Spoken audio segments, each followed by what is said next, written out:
Så slicka uppåt, sparka neråt. Ja, så slicka uppåt, sparka neråt. Slicka uppåt, sparka neråt. Ja, du kan klättra ännu ett steg. Man vill ju kämpa för sin lycka.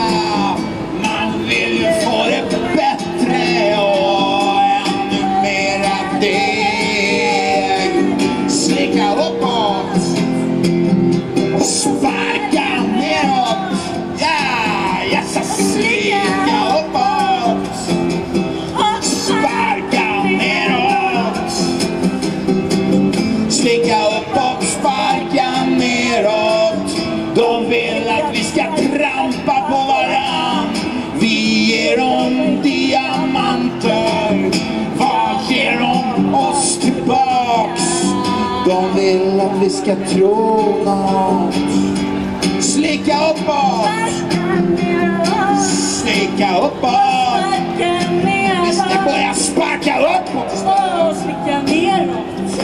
Sluta sparka på dem som ligger, tycker Kajsa och jag.